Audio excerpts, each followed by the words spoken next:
আসসালামু আলাইকুম ওয়া রাহমাতুল্লাহি ওয়া বারাকাতুহু। আমরা গোপনে একটা সংবাদ পাইয়া আইছি, একজন মসজিদ ইমাম সাহেব দীর্ঘদিন খুব অসুস্থ। 7 বছর। 7 বছর? বলেন, আমরা একটু শুনি কি সমস্যা আপনার।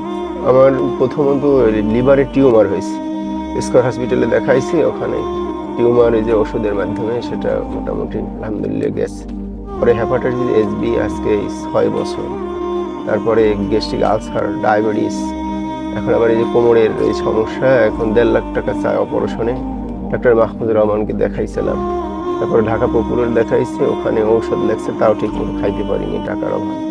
আমার স্ত্রী হলো মাথায় রক শুকিয়ে গেছে, আমার ছেলেটার ভ্যাক্টোরিয়াস ভাইরাস, মেয়েটার এই যে ক্ষয় রোগ, তাও 30-35 হাজার টাকার মতো খোয়াইছে।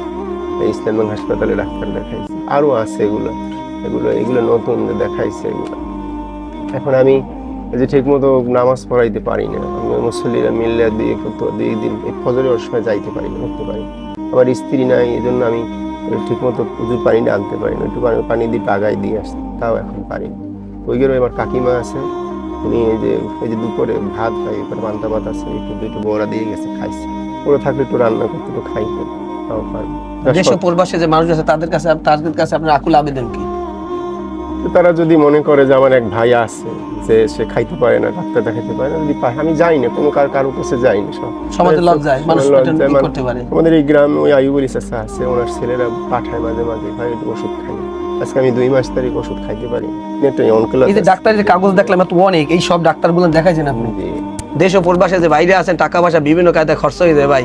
এই আমাদের দিনী ভাই মসজিদ ইমাম সাহেব, ইমাম মানে উস্তাদ, হাজার হাজার মানুষের জানাজা নামাজ পড়ায়, বিয়ে পড়ায়, কত মাস কত কষ্টে থাকে, দোয়া কালাম পড়ে, আল্লাহ তাআলা পয়সা দেয়। আল্লাহু আকবার। সবার কাছে ওরে তোরে ভিডিওটা বেশি বেশি শেয়ার দেন, আর বিকাশ নাম্বার দেওয়া আছে, আপনাদের যদি 2-4-5 টাকা আল্লাহর রাস্তায় ফিসিলা দেওয়ার ইচ্ছা থাকে, আপনাদের দেওয়ার মাধ্যমে একজন মসজিদ ইমাম সাহেব আবার স্বাভাবিক জীবনে ফিরে আইতে পারে, 5 ওয়াক্ত নামাজ পড়াইতে পারে, আমাদের দ্বীনি ইলম শিক্ষা দিতে পারবে। ওষুধটা খাইলে কোমর ব্যথাটা একটু কমে, একটু হাঁটতে চলতে পারি।